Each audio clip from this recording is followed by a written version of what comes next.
안녕하세요. 두 아이를 둔 주부입니다. 최근에 다양한 사연 들으면서 집안일 하는 게 낙이었는데 제가 이렇게 사연을 보내게 될 줄은 정말 꿈에도 몰랐네요. 제 사연을 들으신 분들은 세상에 저런 일도 있나 하신 분들도 분명 계시겠지만 이게 제 운명이라 받아들이고 살아가고 있습니다. 저는 홀어머니 밑에서 자랐습니다. 남동생 하나, 여동생 하나가 있고요. 저는 어릴 적부터 아빠의 부재로 인해 남들보다 조금 불우한 시절을 보냈어요. 아빠는 공사장에서 일하시던 분이었는데 제 초등학교 입학식 날 돌아가셨어요. 아침 일찍 일을 가시면서 꼭 퇴근하고 통닭 사오겠다고 약속하셨는데 돌아온 아빠는 생각지 못한 사고로 인해 싸늘하게 식어 있었습니다. 손에는 다 식은 통닭이 들어있는 봉지를 든 채로 말이죠. 그 이후 저희 엄마는 정말 잡초처럼 사셔야 했습니다. 저희 3명의 자식들을 홀로 키워야 했으니까요. 김밥을 말아서 지하철 앞에서 팔기도 하고 남의 식당에 가서 설거지를 하기도 하고 한겨울에 동상 걸려가며 건물 청소까지 하시면서 어렵게 저희 3남매를 키워내셨습니다. 엄마는 몸 상하는 줄도 모르고 그렇게 평생을 일만 하셨죠. 덕분에 저와 동생들은 엄마의 희생 덕분에 성인이 될 때까지 잘 커나갈 수 있었습니다. 하지만 엄마는 그동안 너무 고생을 하신 탓인지 본인 몸도 챙기지 못하시다가 몇 년 전에는 당뇨 판정을 받으셨어요. 자식이 셋이나 있는데 중증 당뇨가 되실 때까지 아무도 눈치채지 못했습니다. 자식들 앞에서 전혀 아픈 내색을 하지 않으셨기 때문이었죠. 그 사이에 엄마의 건강은 점점 더 악화됐고 급기야 다리를 절더니 발바닥에 변형까지 오기 시작했어요. 병원에서는 운동신경에 손상이 와서 그런 거라고 하는데 회복되기는 어렵다는 말을 듣고 얼마나 마음이 아팠는지 모릅니다. 그래서 그때부터 제가 장녀로서 엄마 옆에 딱 붙어서 보살펴드리면서 한동안 살았어요. 하지만 제가 한 남자를 만나 결혼을 하면서 그마저도 얼마 가지 못했습니다. 엄마는 자식들 낳아서 잘 사는 게 부모한테 효도하는 거라면서 망설이는 저를 응원해 주었습니다. 그런 응원 덕분에 무사히 한 가정을 꾸릴 수가 있었어요. 남편은 일반 회사를 다니는 직장인이었는데 연애할 때는 참 성실하고 착하고 듬직한 사람이었습니다. 저희 엄마에게도 장모님, 장모님 하면서 따뜻하게 불러주는 사람이었고 제 동생들에게도 잘 챙겨주는 100점짜리 사위이자 남편이었죠. 이런 남편을 둔 게 제게는 큰 복이라 생각을 했고 저도 아내로서 역할을 다하려고 노력을 했습니다. 하지만 이런 행복은 어느 날부터 무참히 깨지고 말았습니다. 7년이 흐른 후 그때는 제가 둘째까지 낳아서 키우고 있는 상태였는데 남편이 점점 변하기 시작했어요. 집에 들어오면 아이들하고 놀아주지도 않고 그냥 침대에 들어가 피곤하다며 잠을 자기 일쑤였고 집안일도 잘 도와준 사람이 집안일은 나 몰라라 하기 시작했죠. 그뿐만 아니라 한 번, 두 번 외박하는 게 점차 늘어나기 시작했고 말투도 점점 거칠게 변하기 시작했습니다. 당신 요즘 왜 그래? 무슨 일 있어? 왜 자꾸 요즘 안 하던 짓을 해? 그런 거 없어. 집구석만 들어오면 답답해서 그래. 그러니까 집에 있을 때는 나 건들지 마. 건들면 이 지긋지긋한 집구석 안 들어올 테니까. 뭐? 어떻게 당신 그렇게 말을 할 수가 있어? 남편은 그렇게 말하고는 저와의 대화조차도 하지 않으려고 하더군요. 왜 이러는지 알 수가 없어 답답했지만 얼마 후 남편이 왜 그러는지 알 수가 있었습니다. 그건 바로 남편이 주식을 하고 있다는 걸 알 수 있었어요.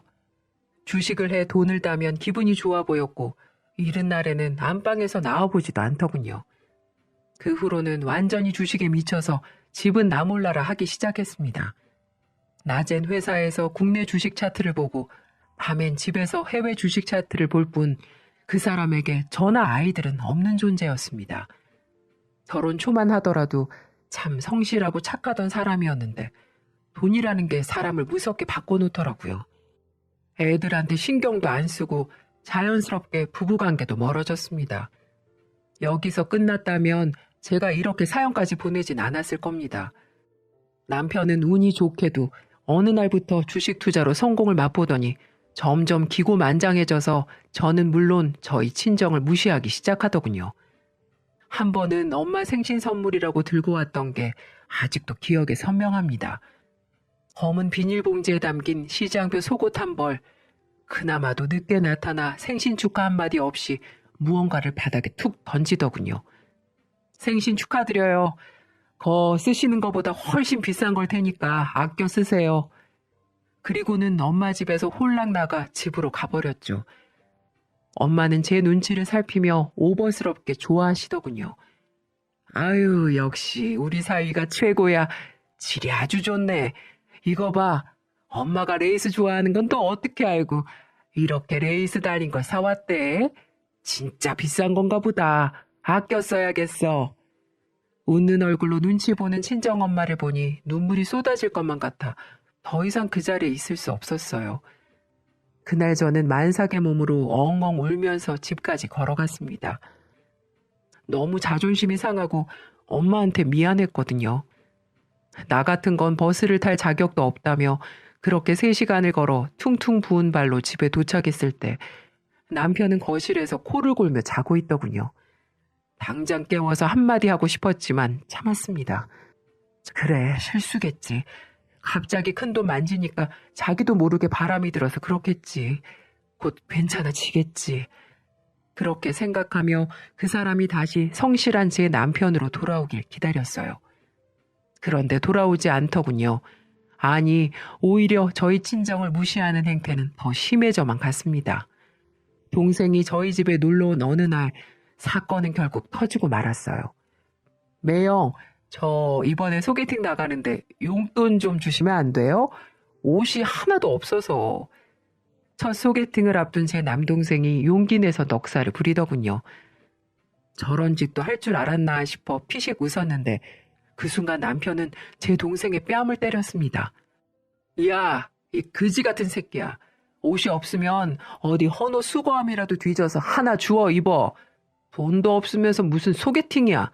너 같은 그지 자식이랑 만나는 여자는 또 무슨 죄냐? 내가 무슨 지 통장인 줄 아나? 어디서 구걸질이야? 저와 동생은 그 자리에서 얼어붙고 말았어요. 당신 지금 뭐 하는 짓이야? 애를 왜 때려? 아니, 니네 집 구석은 그지 소굴이냐?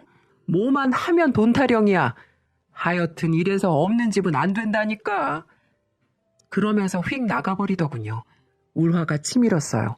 아무리 내가 우스워도 그렇지 아무리 돈 좀 번다고 저렇게까지 사람이 변할 수 있나 싶어 혹시 무슨 정신병이라도 걸린 건 아닌가 싶을 정도였습니다. 그게 끝이냐고요? 그럴 리가요. 제 여동생 상견례 날에도 그 주둥이는 다치질 않더군요. 매제될 사람이 굉장히 선한 사람이었습니다. 상견례 전에 동생이 소개시켜준다고 해서 한두 번 만났는데 사람도 반듯하고 직업도 초등학교 교사라 탄탄했죠. 집안 자체가 교육자 집안이라 아주 반듯하게 키우신 듯 보였습니다. 그리고 아니나 다를까 상견례 날도 그쪽 부모님은 아주 품이 넘치는 모습으로 단어 선택 하나하나가 고급스러우시더군요. 하하호호 웃으며 덕담이 오고 가고 있는데 내내 똥 씹은 얼굴을 하고 있던 남편이 끼어들었어요. 초등학교 교사, 뭐 그거에서 돈이 좀 되나? 공무원 아무리 철밥통이라 그래도 박봉이잖아. 네? 아, 네. 물론 많진 않지만 그래도 연차가 쌓여서 먹고 살만은 합니다. 부모님 앞에서 난감했던 매제는 어색하게 하하 웃으면서 최대한 돌려 대답하더군요. 제가 다 민망했습니다. 그 입 좀 다물라고 허벅지를 꼬집으려는데 아유 너도 고생길이 훤하다. 이 그지 같은 집구석에 발들이면 돈 나갈 구석이 천진데 그건 알고 결혼하는 거지? 행여라도 경제권 처제한테 주지 말아라. 밑 빠진 독에 물 붓는 거야 그거. 친정으로 얼마를 빼돌릴지 어떻게 알아? 남편은 재밌다는 듯 낄낄대며 웃었지만 그 순간 분위기는 싸늘하게 식어버렸습니다. 저는 너무 창피하고 죄송해 울먹거리며 남편을 데리고 그 자리에서 빠져나왔어요. 이 일로 제 동생은 파혼 위기까지 갔습니다. 다행히 매제될 사람이 부모님을 설득해 결혼에 성공하긴 했지만 제 동생은 평생 그날을 허물로 짊어지고 살아가야 할 거란 사실에 마음이 너무 아팠습니다. 사위가 처가를 챙기는 게, 결혼한 딸이 친정을 챙기는 게 그렇게 잘못인가요? 물론 엄마 혼자 고생하시는 게 너무 안쓰러워서 엄마한테 매달 용돈을 조금 드리긴 했어요. 하지만 시댁에는 매달 50만 원씩, 저희 엄마는 매달 20만 원씩 드렸으니 반도 안 되는 금액이었고, 그마저도 엄마가 한사코 사양하셔서 드린 달보다 못 드린 달이 더 많을 정도였죠. 병원 가실 때 병원비 몇 번 내드리고, 당뇨에 좋다는 영양제 몇 번 사드리고, 생신 때 맛있는 곳에서 밥 한 끼 사드리는 게 그렇게 잘못된 건가요? 거지라는 소리 들을 만큼 제가 잘못했나요, 정말?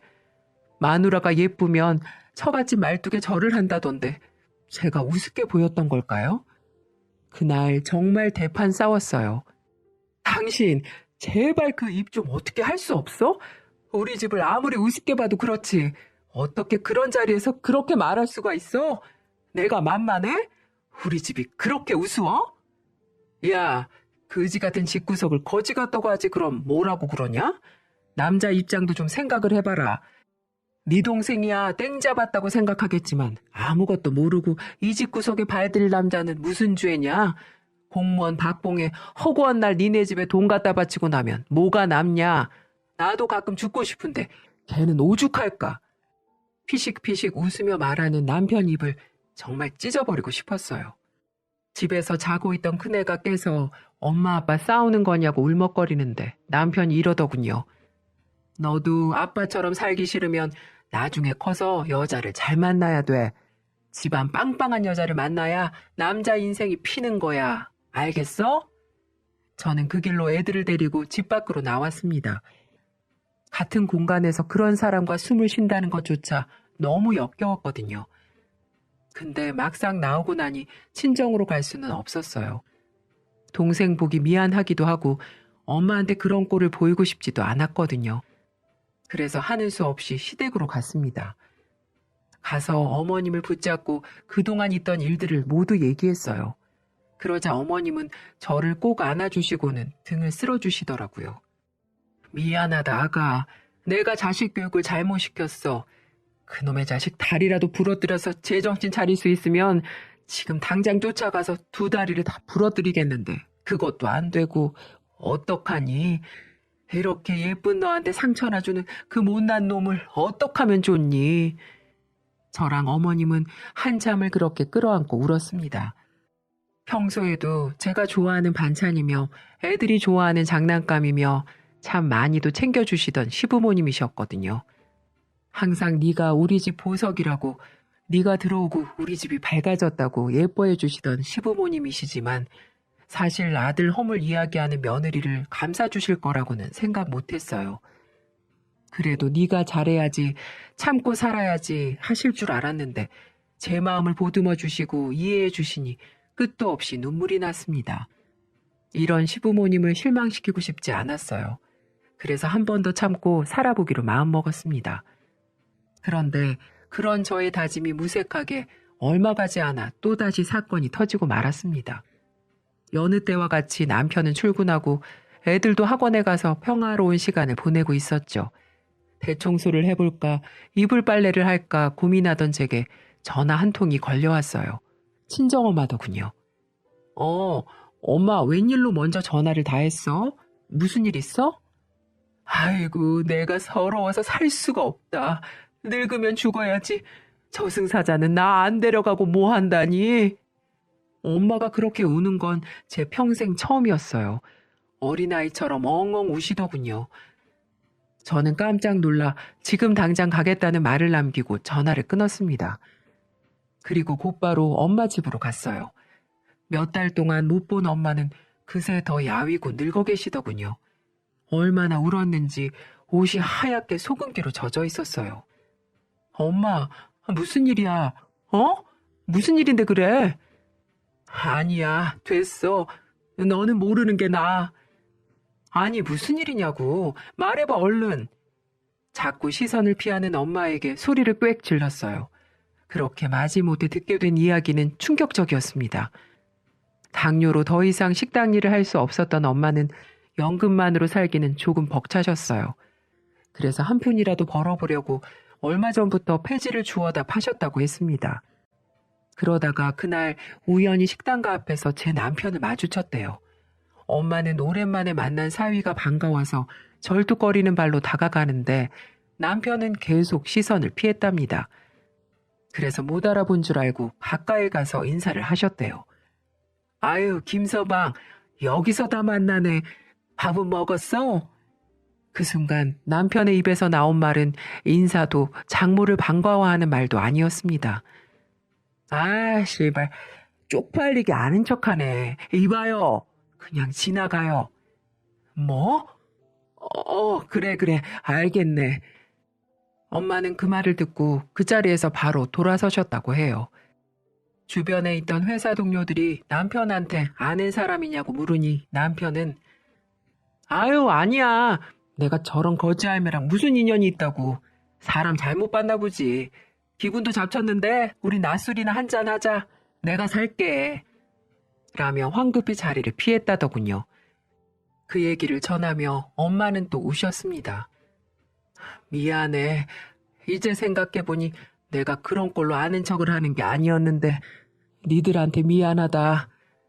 저는 엄마의 그 말에 마음과 다르게 소리를 버럭 질렀어요. 엄마가 뭐가 미안해? 한 푼이라도 벌어보려고 노력하는 게 잘못이야?